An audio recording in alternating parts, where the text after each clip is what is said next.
All right, ladies and gentlemen, here is a disruptive statement for you. Are you ready?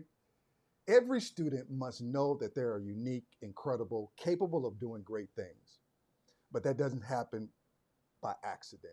It takes consistent adults, joyful learning, educators who show up every single day.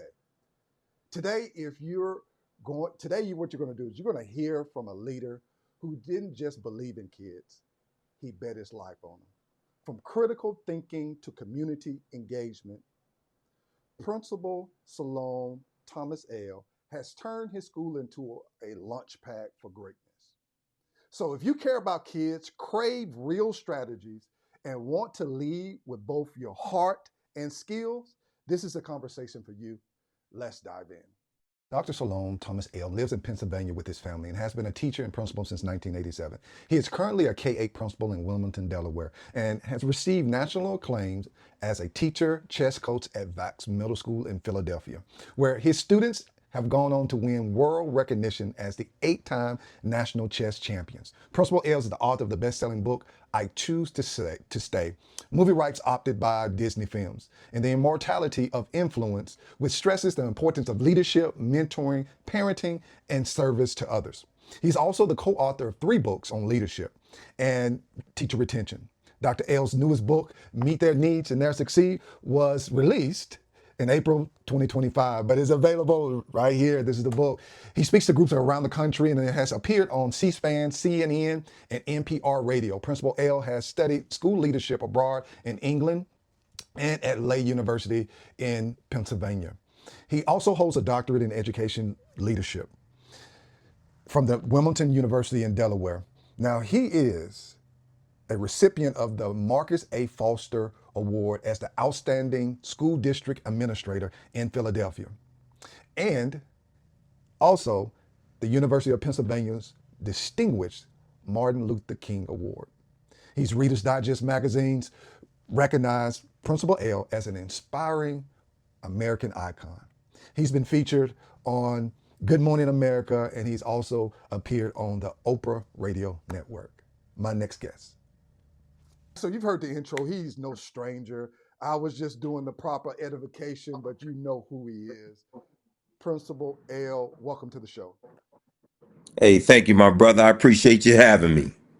Right. So when we just talk about his book, by the way, and you saw me in the intro, I have this book and I got my tags here and I'm going to open it up and we're going to look at parts of it. But when you talk about just having an impact or looking for an impact, this book right here, Meet Their Needs and Their Succeed, has been a joyful read. And you got to understand, I'm a pure math guy.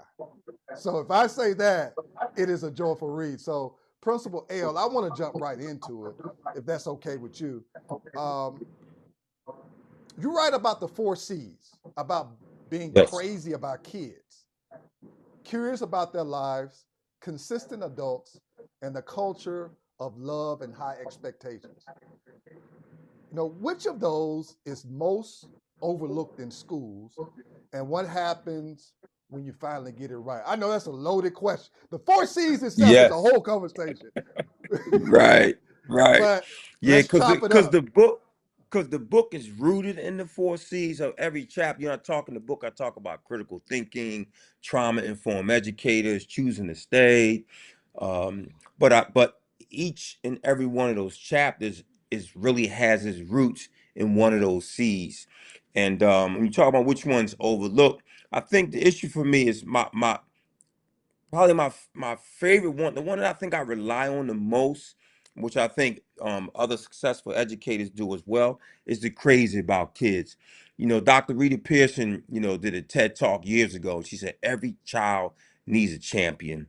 And may she rest in peace. She passed away right after making that TED talk, and many people I speak to about that didn't realize that, but she passed away right after that, almost like God sent her with that message. And she talked about, controversial for some people, but she Right. talked about how children don't learn from people that they don't like, and it's not about, us wanting to be the educators or their friend educators they like or their friends, but knowing that kids just need to know that you have my back, you in my corner, that you're crazy about me. And I think when you go in schools, when you even, even on the basketball court or the football field, kids that know that their coaches care about them, love them, support them, crazy about them, you can just see the difference when they go out on that field, when they're out on that court. Um, so I think crazy about kids is the most powerful for me. But I think the one that's most overlooked or underestimated is the consistent adults. Is Mm, consistency is so important because when you're consistent, you got to show up. And some people don't even show up for our young people, and then right. they, after a Yeah. while, they just say, man, I can't hack it. And Right. oftentimes I got to tell them, you can't hack it, get your jacket. Because we need people here, Right. we need people here that want to be here, that love these children.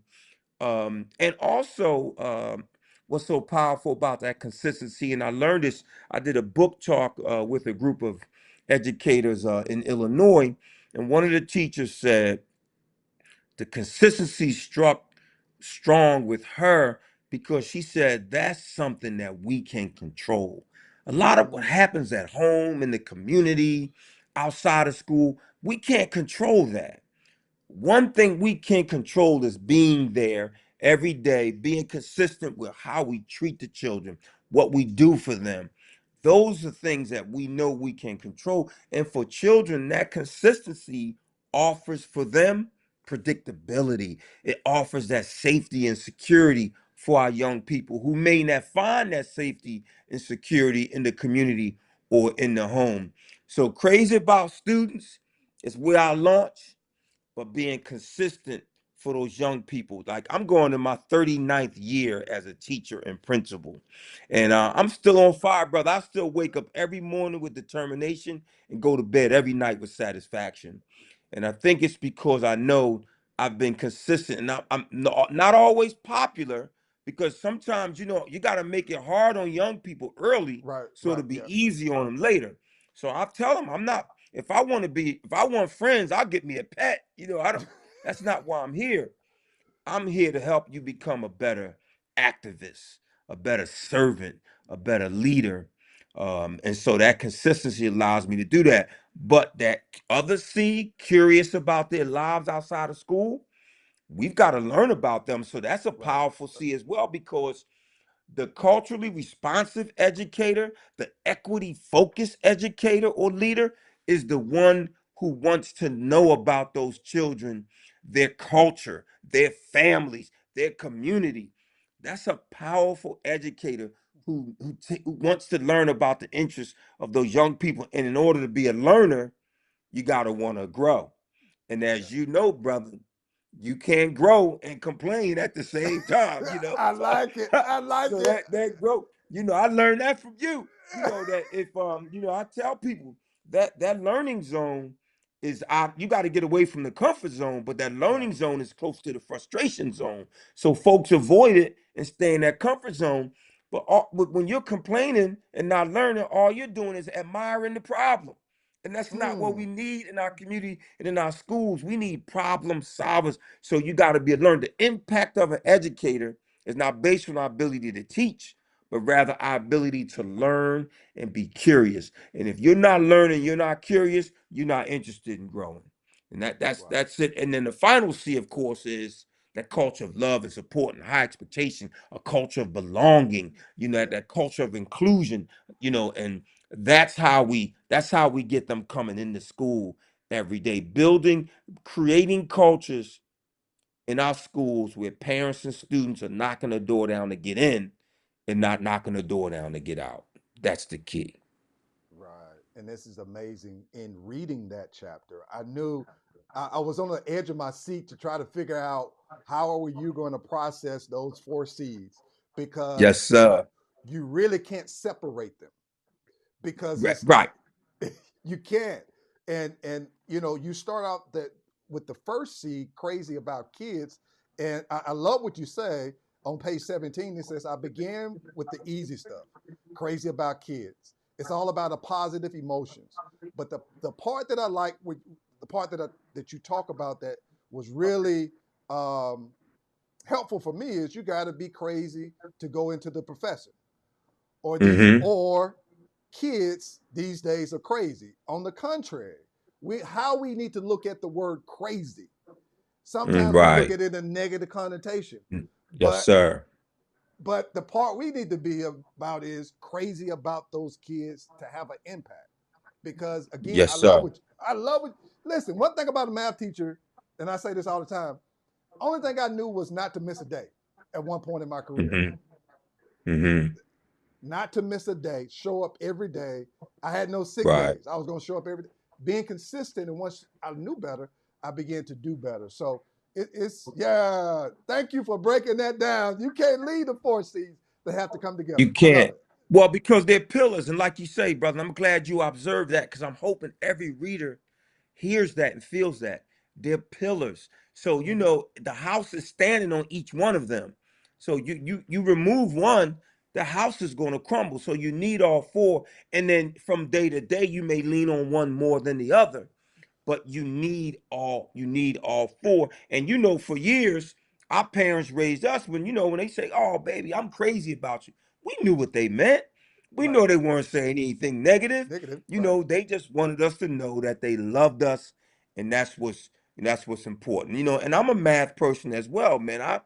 I started out, that's how I started teaching chess. I started teaching mathematics on the chessboard to some special education students. You Right. know what I Right. mean? Yeah. So, Yep. that's something, that's where that's where my thinking is, as well. But I'm glad you embraced that because I'm hoping that other readers do as well. And this, and I would highly suggest those that are actually viewing this and actually listening to it, this should be in your new teacher orientation. Because sometimes teachers come in and they have the background from college, and sometimes they come in as a secondary career, or they, or some type of other degree, and they have to be trained in. This book right here gives them, I like what you use, pillars. Even when they don't understand, they can recognize they have these tools. They just need them to be sharpened and directed. So yeah, Yes. I love that. I was definitely going to be an advocate for that, of the four C's of making sure that people understand that. Although I got these questions here, sir, um, I like to flow. I like to flow and Yes. jail with people. Yes. Um, Yes, sir. it in your book you have several stories that are very impactful. Uh, we're going to get to some of them, but before we get there, here's a statement. You once said, you said, once students stop rushing to leave the building, they found a second home. What are the signs a school has shifted from compliance to true connection? What are those signs? Well, number one, you just read it. When those students are not rushing to leave, it's like, listen, when y'all gonna go home? Like, when I started teaching, after a while, I was like, after school program. Then the after school program's over, and kids, and I found my, and I, and a lot of those young people, they're adults now, and we go out to dinner, we hang out with these guys and whatnot, and they Yeah. just talk about how, Mr. L, I just remember how you be dropping me off 6 or 7 o'clock. And my mom was just so thankful that I had found a mentor, somebody, a place that Mm. wasn't safe on the street. So by the time I went home, ate dinner, I woke up, I was right back in school again. And it was just a blessing. They would talk about how to have a place where it was like their second home. But also, I'll tell you another sign as well is when students would come and talk about how their sibling would come home and talk about school, and then so they couldn't wait to come to school. As a young, because my sibling, all they talked about was school, and Mr. L, the principal L, would come in the classroom rapping and whatnot. So I wanted to come and hear some of your old school raps, because they would come home and say, "Oh, his rap's so corny." But then every day they come home repeating them, like that. And I Right. and they would say, "Well, my grandmother and mother, they would listen to him and they would say, "That's Run DMC. That's not a corny rap. What are you talking about?" Right. And it was just ways to make connections with the young people. But when I knew that they were going home and talking about the school, And I knew, I said, you know what, we've arrived. We've accomplished our mission that these students now, because I often say the school belongs to the community.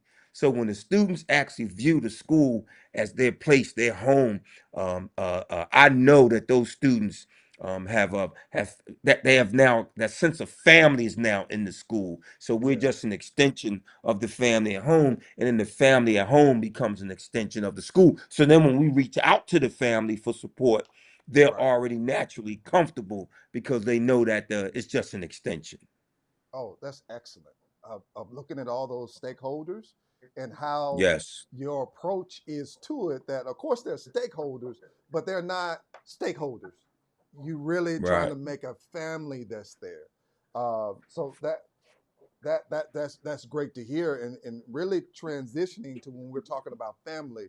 Um, a word that's often overlooked and not, I don't feel like it's talked about enough, is trauma. Mm. Trauma, and I think about when I were the children's ages, I had trauma. I didn't understand what it Mm-hmm. was. Right. We didn't talk about it. Trauma is an important thing to find out because sometimes kids act out in school. Why are they acting out? It's because they're having these trauma moments. In chapter 2, you talk about trauma informed practice. And you begin talking about this kid named Bones. Mm-hmm. And it really captivated me to hear about his life and his direction. And just that moment in time where things just happen. We don't want them to happen, but they just happen. Can you kind of talk about what can leaders do to build this kind of long-term trust and and help students navigate through trauma? Right. And that's why I started with that story, about Bones, because, here he is, a high school basketball player, high school basketball Right. star.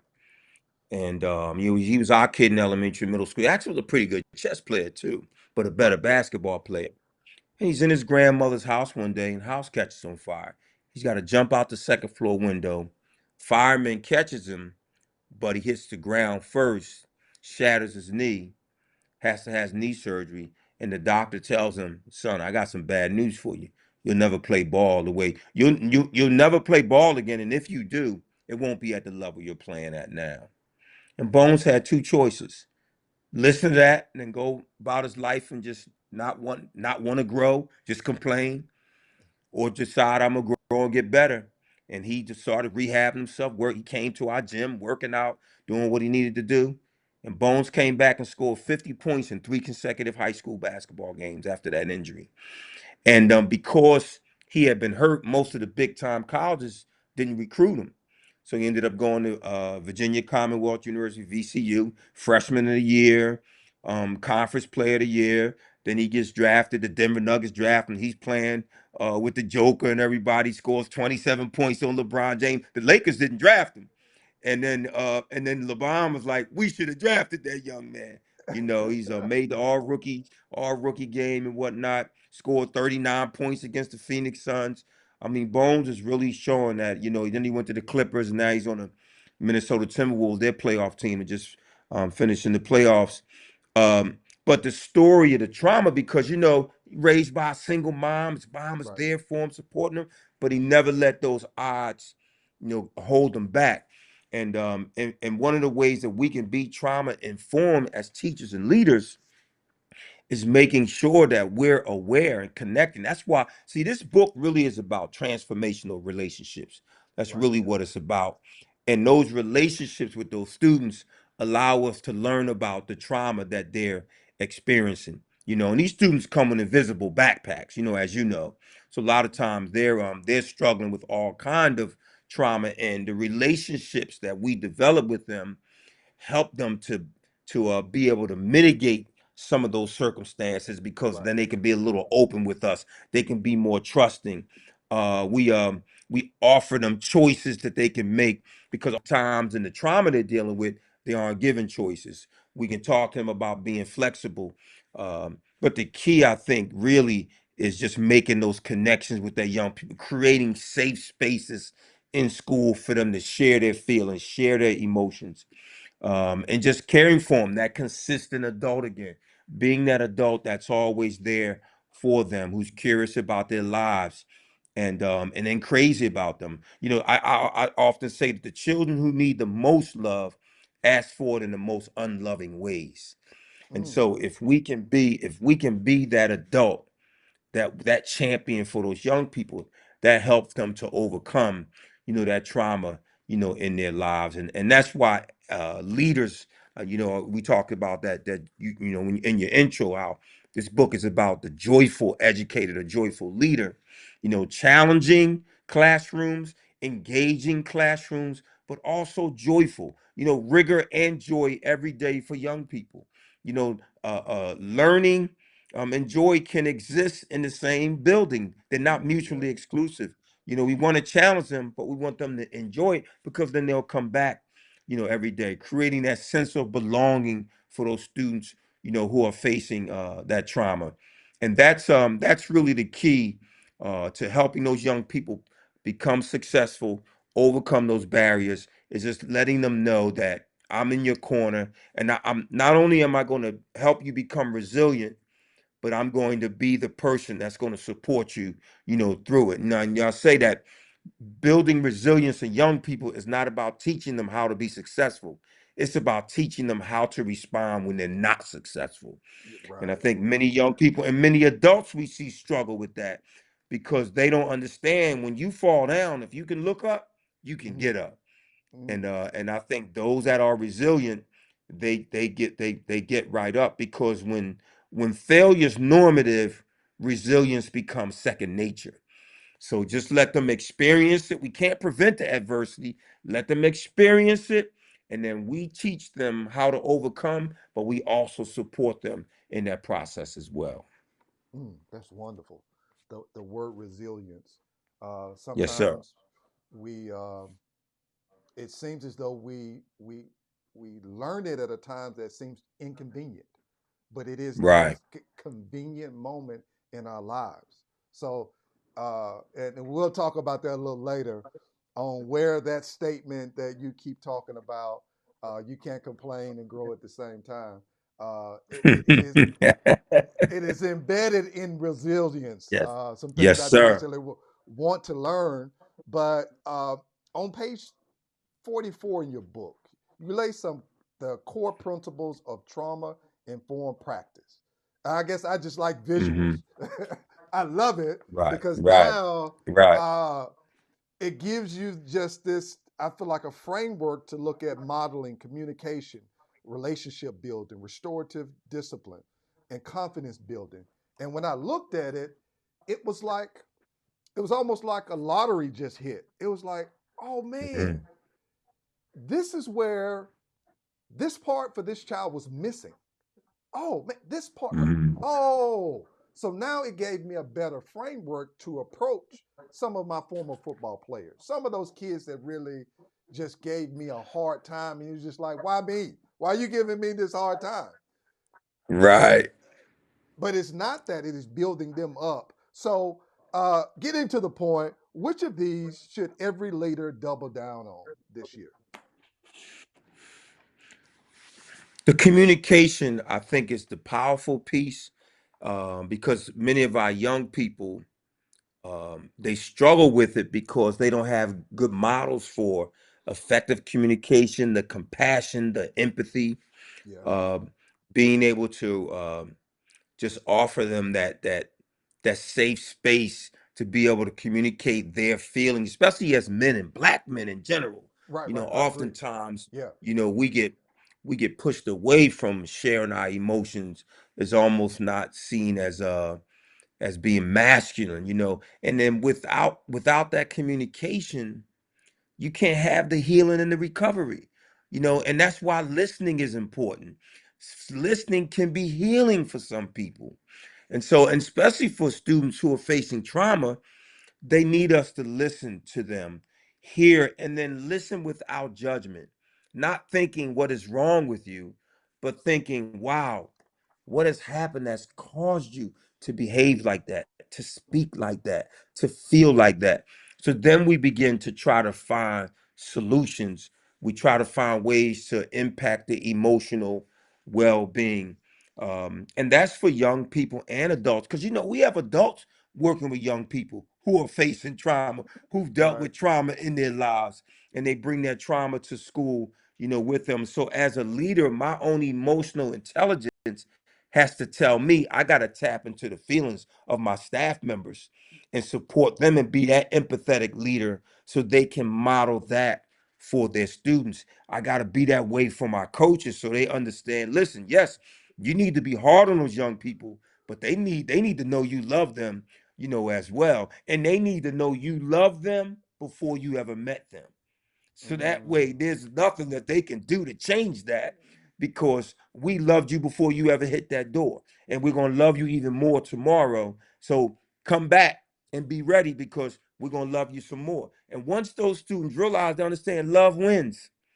It wins. The kindness. It doesn't cost us a thing. With all these budgets being cut and money being kept, from schools by the government, we've got it. That's why I wanted this book to be filled with strategies that we could implement right away, Right. some next week, some next month, some next year, but they don't cost a penny. It don't cost a dime for us to be able to implement many of, I talk about, developing relationships, sitting down with kids in the lunchroom, having conversations with them, in the car line and different things. That just is just an investment of time. It may be a change of strategy. It may be some plans need to change, but it's an opportunity for us to be able to communicate with these young people so they can begin the healing process. Oh, that's good. It even when you were talking about this whole idea of relationships as it Hmm. relates to adults to children, um, automatically my college football coach came to mind, and I never understood it until I graduated, got into the classroom. He said, "You have to love them too. After Hmm. you beat them up, you got to come back and love them." And Yes. it was just like, what are you talking about? Like, it had made more sense once I got out there in the workforce. I found out if a kid doesn't have anything in their bucket, what are they going to give you? So Amen. if Amen. you continuously hit an empty bucket, Right. what are you expecting back from that child?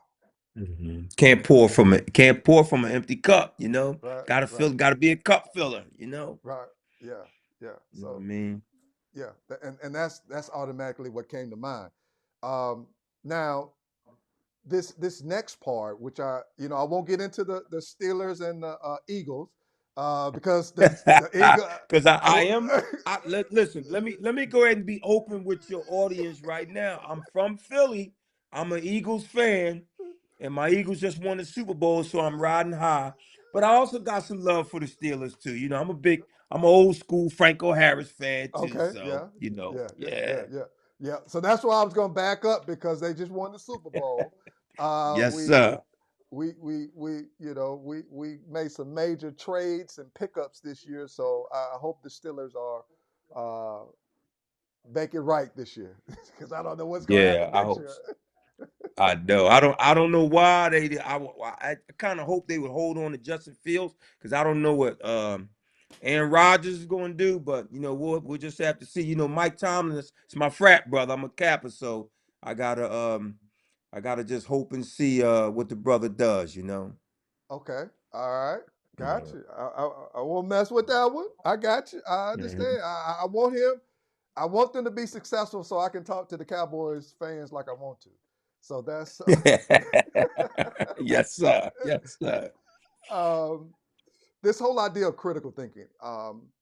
Yes. It, it's amazing that I was an adult and my whole style of teaching changed in year 5 or 6 because I was exposed to Mhm. critical thinking as a grown man sitting in the classroom.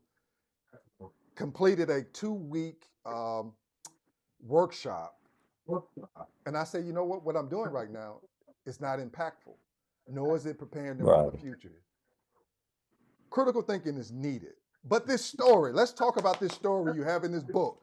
I didn't went and I didn't went through it and looked at it. Just talking about this young lady. I don't want to mispronounce her name.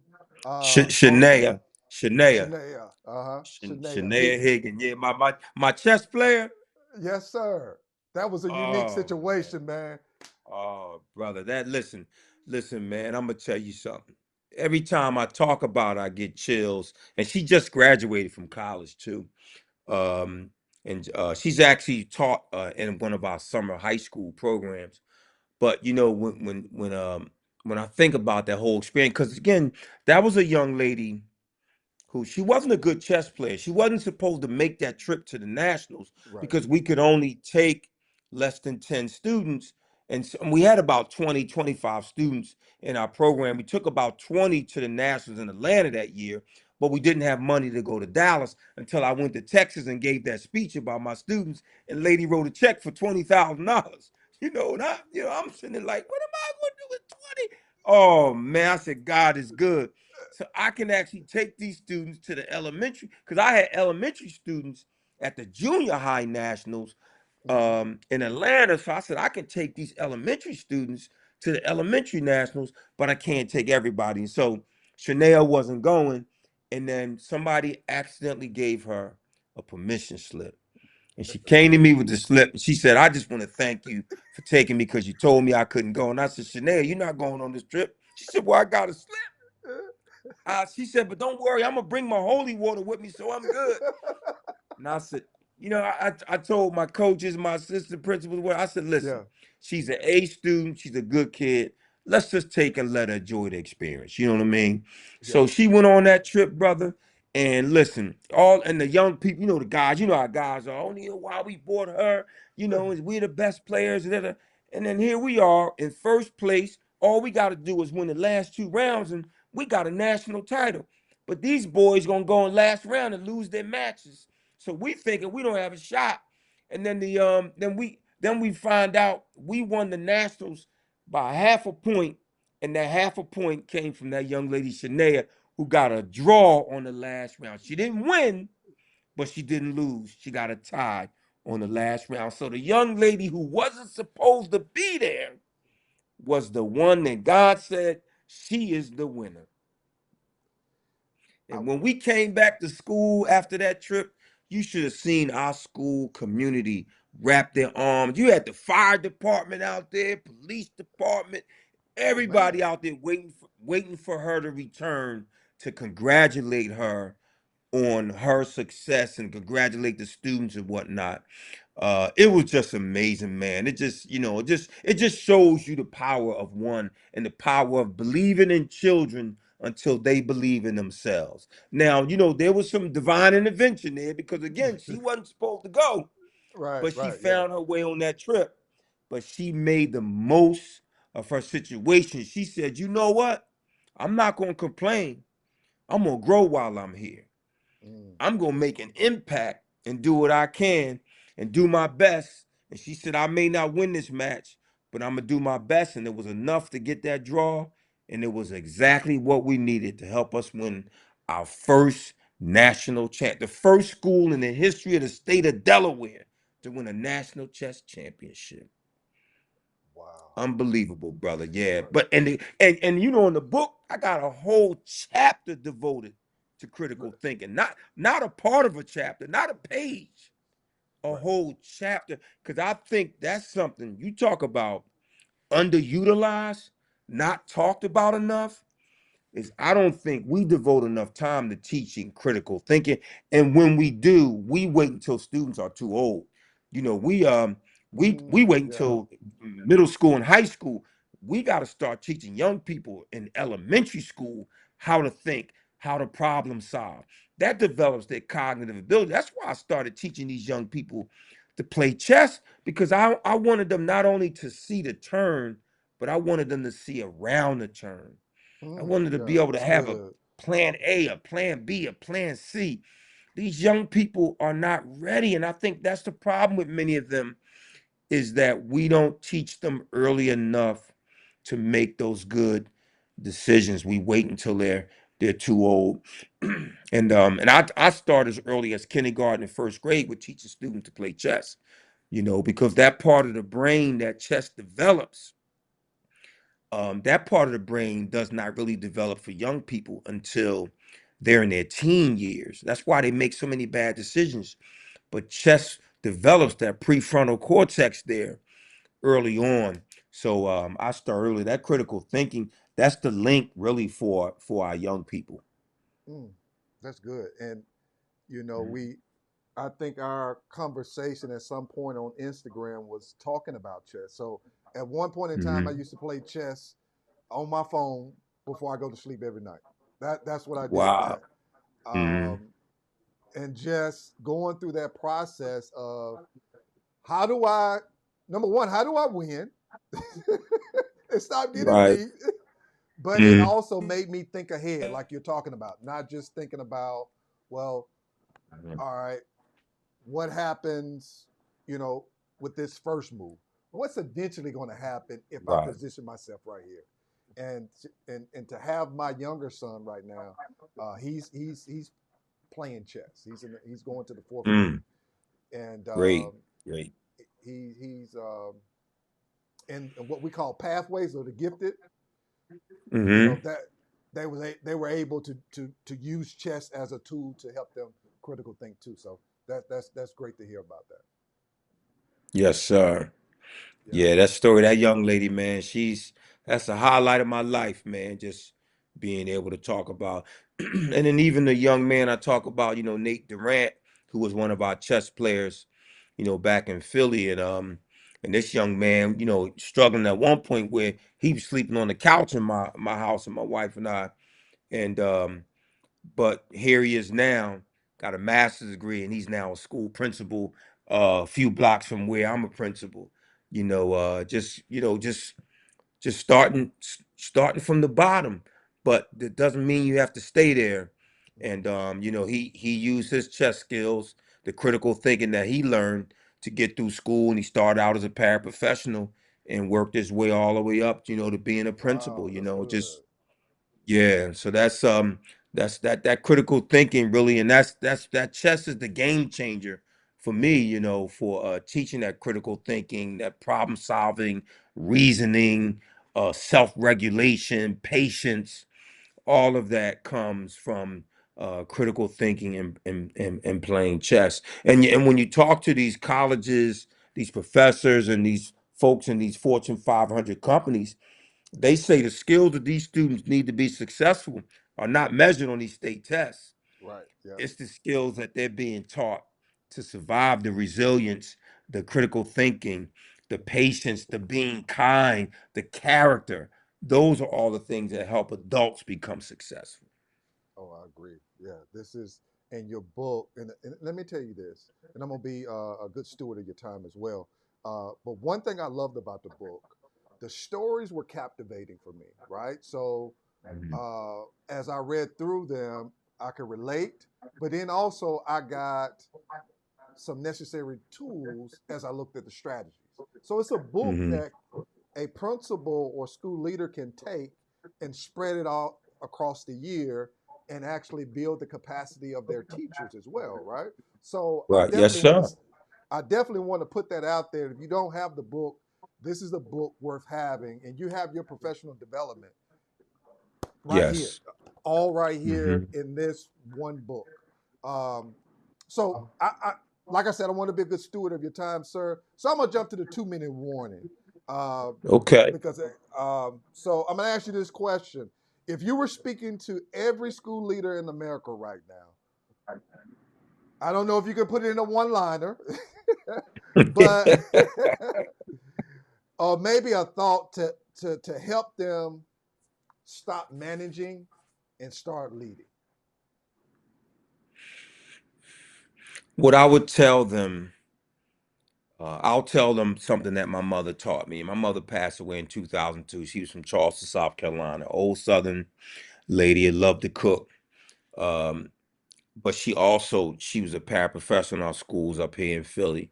And when I wanted to become a principal, when I wanted to become a teacher, I called my mother and said, Mom, I want to be a teacher. She said, best move you could ever make. Just remember that every Teacher's not a parent, but every parent is a teacher. You got to push that message. When I told my mother I wanted to be a principal, she said, boy, you don't lost your mind. I said, well, Mom, why'd you say that? She said, who in the world wants to supervise grown people? You know, you better stick to Mhm. those young people. I said, I'm tired of breaking up fights in the classroom, lunchroom. She said, as a principal, you'll break up more fights between your teachers than you ever have in your classroom. She said, but if you're going to be a good, effective leader, you better realize that there will be old ladies in your school who have been there for principal after principal after principal. She said, they're teaching the children of the children they taught. Bow down to those old ladies and don't be arrogant. She said, arrogance is the Achilles heel of the school principal, the school leader. And she really taught me about service, that leadership is about service. If you don't serve, you can't lead. And if service is beneath you, leadership will always be beyond you. So I Mm. think the message I want to send to the leaders out there is we are here to serve those people who are working with those children every day. Those children are on a battlefield. So showing up to school is a victory for them. So when a Mm. teacher's there every day saving Private Ryan, then they need a leader who's willing to pour into them so they can pour into those young people. So remember, you are there to serve and stop praying for a lighter load and start praying for a stronger back because that's the key. And that stronger back comes from networking, the way you and I have worked together and communicate and became stronger. We become stronger because of the people in our fellowship and our network. That's the stronger back. Learn, be a learner, don't be a complainer. Be a Mhm. learner because that's how we grow and create these learning cultures, not teaching cultures. So leaders out there, serve, lead, love, and grow. Mm. Guys, that's my pencil. I just dropped it. You heard Principal L. Ain't nothing else I need to say. So, guys, thank y'all so much for joining. All this information is in the description.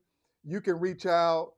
I'm going to tell you right now, he has two other books that are out there. You heard about those in the introduction. Um, but this one This right is here, actually book. This is actually book number 6, brother. six. This is I book apologize. number 6. Yeah, I Choose to Stay was the first one. Disney bought the movie rights. Arnold Schwarzenegger wrote the foreword on that one because one of my kids beat Arnold in a chess match, and he said, "You terminated the Terminator." And then I got The Immortality of Influence, which is the follow-up that I Choose to Stay. Will Smith wrote the forward in that. And my 3 leadership books, Passion Leadership, Building a Winning Team, and Retention for a Change. And then finally on the scene right now, 2025 with ASCD and ISTE, Meet Their Needs and They'll Succeed. You see, I like the rhyme. Principal Yes. L, walk on ice and never fell, spend my time at plush hotel. See, I like that's the old school rhymes the kids would go That's home and complain bars. about. Bars. Yeah, but yeah, they say, yeah, he got bars. Oh, but then come back. And you know what they do, coach? And they say, we don't want to hear those old school raps. And as soon as I leave, they say, you know what? Hit one more for me. Come on, hit one more. Yes, sir. PrincipalL.com is the website. I'm on social media on Facebook. I'm on Instagram, LinkedIn, Twitter. I'm everywhere. Reach out. Matter of fact, brother, what I'm gonna do, a couple of your listeners that reach out to me, if they reach out and tell me they heard me on your podcast, transforming lives, because that's what the book is all about, Right. transforming lives through relationships. They reach out to me and tell me about the Transforming Lives podcast. I'm gonna autograph a book and send it to him. And you know firsthand when I say I'm I gonna do know. it, I do it. Facts. And he does. He's a man of his word. And I got this book Yes, and I'm sir. appreciative of it. So, Yes, yes, sir. sir. So, y'all have heard it straight from his mouth. So, you definitely God want to bless you. reach out. So, thank you all so much for joining.